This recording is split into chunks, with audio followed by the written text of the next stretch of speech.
this march I participated in this evening reminded me of a different march. A few months ago, I stood at the train station in Sighet in Romania. One night, all the Jews in this town were sent to Auschwitz from the station we were standing in, and one of them was a 16-year-old boy, Eli Wiesel.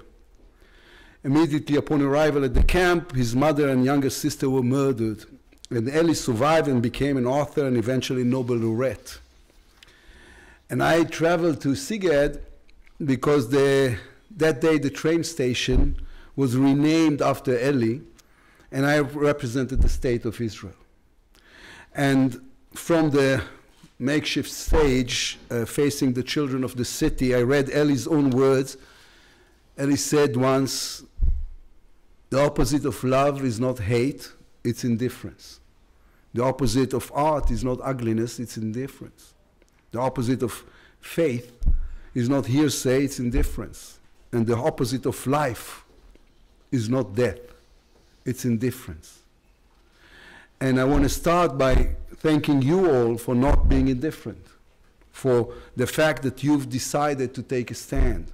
It says something deep about this group as people.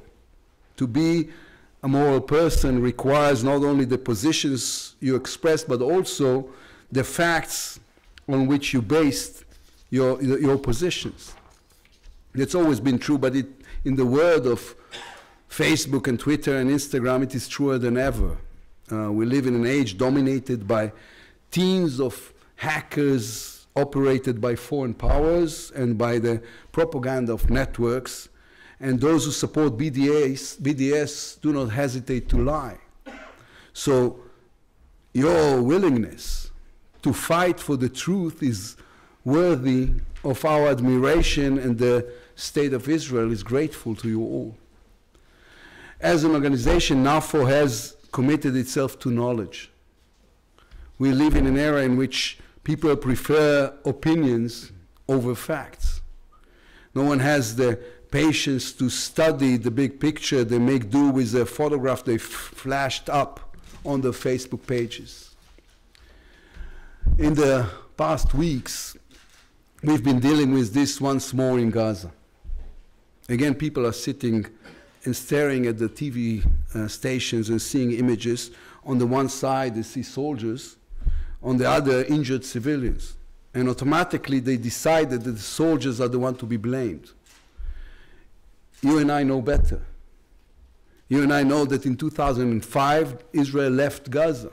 We did everything the world has ever asked us of us. We took down the settlements, the army left, there wasn't a single Jew left in the entire territory. We even left them with 3,000 greenhouses for them so they could start an economy, to build an economy and a better life for themselves. It took them a year to elect Hamas to power. Hamas, a radical anti-Semitic terror organization which is banned in Europe and the United States. In its charter, there are 13 calls for the destruction of Israel and the murder of Jews. They took down the greenhouses, all 3,000 of them. In their place, they built the launch sites for rockets and terror tunnels and training camps for terrorists. In the past 12 years, they have fired over 15,000 rockets at innocent Israeli civilians. The world asks us why there is a blockade on Gaza. Even today, even under Hamas rule, I support ensuring that Gaza has electricity, clean water, supplies of food and medication. But the wider answer is that the restrictions on Gaza can be lifted in 24 hours. 24 hours. All Hamas has to do is announce that it is decommissioning its weapons and renouncing violence against Israeli civilians. That's all. The so-called blockade would be over. Gaza will have electricity and water and employment and an economy. All they need to do is to abandon the path of terror and choose life. Instead, over the past weeks, Hamas has been marching thousands of civilians, women and children, towards the fence with Israel. Hiding among them are terrorists trying to lay explosives, murder soldiers and civilians, breach the fence, and enter Israel. The images are transmitted live to the entire world, but people struggle to understand what they're seeing. Or maybe they're not struggling to understand, but struggling to believe. The idea that people are capable of hiding behind their children is incomprehensible to our eyes. That's what Hamas counts on the fact that we refuse to believe what we see. For them, it's a win-win situation. If our children die, their mission has been a success. If their children die, they will win the PR battle on the television screens of the Western world. Those are the facts. They are well documented and proven, and it's monstrous. Who acts like this? What kind of perverted ideology justifies it? On the opposite side, we have Israel. In the history of warfare, there hasn't been a military that has made as much effort to prevent civilian casualties. Representatives of foreign armies frequently visit Israel to learn from us how to minimize civilian casualties. I can vouch for it personally.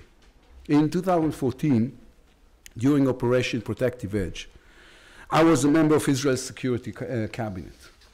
We spent more hours in discussing on how to avoid hitting civilians than on managing the operation.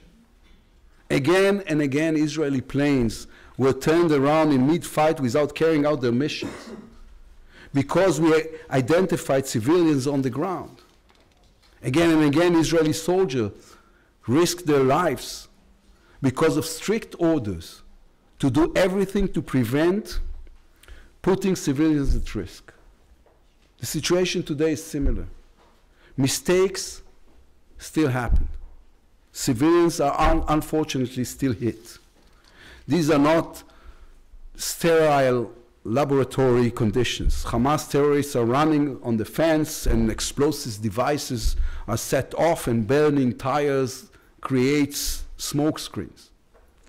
No country in the world would allow hundreds of terrorists to breach their territory. Israel is committed to preventing that from happening. We will do everything to minimize the harm to civilians. But if the world wants to prevent it, then it needs to learn the facts and to pressure those who are really responsible, the leaders of Hamas. The situation isn't that different in the north. The indifference is palpable there too. For 7 years there is a genocide in Syria, and the world makes do with symbolic steps. Of course, I welcome the American, French, British strike on the Syrian regime's chemical weapons facilities. But it is 500,000 dead too little and 11 million displaced too late. I support the two-state solution, as Miriam mentioned, but the next time the world asks us to take risks for peace, we will remind them of Syria. What happens if we take risks and everything falls apart and something terrible happens to our people? Will the world come to our aid like it came to the rescue of the children of Syria? It is worth noting that Israel has been operating for 7 years now on the humanitarian level on the Syrian front. We take the injured, mostly injured children, and treat them in our hospitals. The Iranians have used those same years to strengthen their position in Syria. It seems like nobody is asking why. Why is it so important for the Iranians to build military bases in Syria, to bring Shia militias into the country, to be acting partners in the mass murder the President Assad is carrying out? In this case, like others, those who want to know the facts do not have to dig too deep. The Iranians have never hidden their aims. Last week, the Iranian chief of staff said, in 25 years, Israel will no longer exist. For them, this is not a slogan. It's the plan of action. Does the world really think that someone who murdered 500,000 Muslims will hesitate even for a second to murder Jews? Israel will be around in 25 years and in 250 years. We won't let the Iranians build a base on our northern borders. Israel will do everything, including military options, to prevent that from happening. It is our right and duty to protect ourselves from an enemy who openly expresses that their aim is to kill us. Not because of something we did, not because we threatened them. We don't even have a border with Iran. But just because of who we are. Because we are Jews, because we are Western, because we are a democracy, because we believe in freedom of religion and freedom of expression and the right of every individual to choose their own path in life. That is what Iran is desperate to kill. We won't let them. The words silence, and especially Europe's silence, stands out when it comes to Hezbollah, the world's largest terror organization. One of the most obvious ways that terrorism exploits democracy, and one of the main reasons for my visit in Berlin, is the fact that the European Union does not recognize the political wing of Hezbollah as a terror organization. It's absurd. It's ignorance. It is exactly what happens when people ignore the facts that are put before them.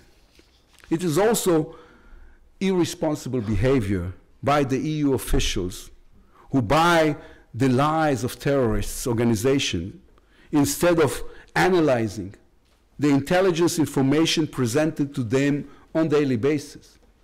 Hezbollah is an arm of the Iranian Revolutionary Guard. In the past 7 years, it has taken an active part in the murder of 500,000 people in Syria. It is responsible for terror attacks across the world, in Europe, Latin America, the Middle East, and of course, in Israel. While we sit here, Hezbollah has approximately 150,000 missiles, many of them accurate and with guidance systems, pointed at Israeli civilian targets.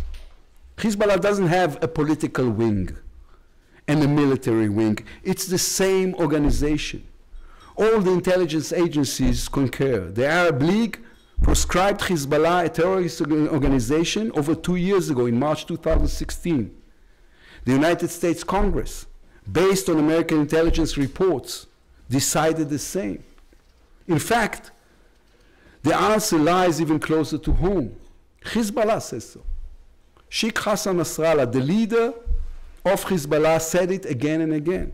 The second in command of Hezbollah, Naim Qassam, said recently Hezbollah has a single leadership. We don't have a military wing and a political one. We don't have Hezbollah on one hand and the resistance party on the other. This is a quote. In fact, the only people in the world who still insist that Hezbollah has an existence separate to terror are the bureaucrats here in Europe. Hezbollah also exists here, in Berlin, legally. The money Hezbollah raises in Germany is used to buy weapons, to threaten Israel and carry out terror attacks in Europe or Latin America, and the murder of Syrians. The Hezbollah supporters who live in Germany are part of an international terror network, and Europe gives them a safe haven. Hezbollah is one organization with one leader and with one aim: to kill the infidels and spread radical Islamic rule over the world. We are the infidels. You and me. Christians, Jews, moderate Muslims, anyone who believes in coexistence, anyone who chooses life. The infidels are women who believe they have a right to work and to vote. The infidels are the LGBT community who wants to love without fear. The infidels are people who believe God doesn't want us to kill those who think differently from us. Together with members of the United States Congress and members of the European Parliament, I've been leading a campaign to convince the European Union to declare the so-called political wing of Hezbollah a terror organization. The US Congress, led by my good friend Congressman Ted Deutsch, passed Resolution 359, which calls on the European Union to list all of Hezbollah as a terror organization. 2 months ago, I sat with the EU Foreign Minister Federica Mogherini and asked her to act to change the policy. At the same time, a group of 60 Parliament members, European Parliament members, sent her a letter calling for the outlawing of the political wing. This isn't a symbolic step. It is first and foremost a practical one. If Hezbollah is banned, it will make it easier for security organizations and agencies to trace the sources of their funding, what we call the money trail. Hezbollah is financed, amongst other things, by drug trafficking and Iranian cash. The West can prevent terror attacks by stopping the millions of dollars which reach Lebanon from here, from Europe, from Germany. It is our moral duty to act. I call upon you to take part in this effort. If we succeed, lives will be saved. If we don't, more innocent people will die. When a person meets his friends the way I do now, he always talks about his troubles. That's what I'm doing. But the significant part of Israel's existence, and many of you have visited Israel, isn't its troubles. It isn't the security threat. Israel is not a closed and frightened country. Last week we celebrated, as Miriam mentioned, our 17th Independence Day. In those 70 years, Israel has become a strong, fascinating, and prosperous country. From the empty sands of the Middle Eastern desert, we created a high-tech superpower and flourishing culture, innovation, and science. Israel is a greenhouse of creativity like no other. Israel is the only real democracy in the Middle East, a country which proudly protects the rights of women, minorities, the LGBT community, which guarantees freedom of religion and freedom of speech. Above all, Israel is a fun country to be in. On TV you see the images of war, but everyone who comes to visit falls in love. It's fun to drink beer on the golden beaches of Tel Aviv. It's to walk on the walls of ancient Jerusalem and to feel that history touches you. To read the books of Nobel laureates like Shai Agnon and Daniel Kahneman.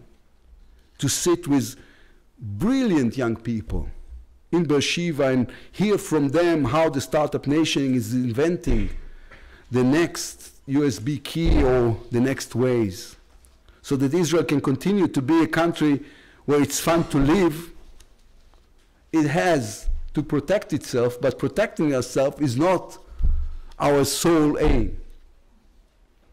So that Europe can continue to be a continent of freedom and hope, it too has to protect itself. Human history, Jewish history, and German history all prove that we cannot take the values of democracy for granted. The enemies of democracy use democracy's own tools against it. Everything that is sacred in our eyes is a useful tool for terrorism. freedom of expression, freedom of movement, privacy law, a free press. We have quite a few representatives here. The greatest weapon we have against the enemies of our values is knowledge. The desire to understand, to learn, to know the truth. I thank you again for choosing to fight on the side of the truth. Thank you very much.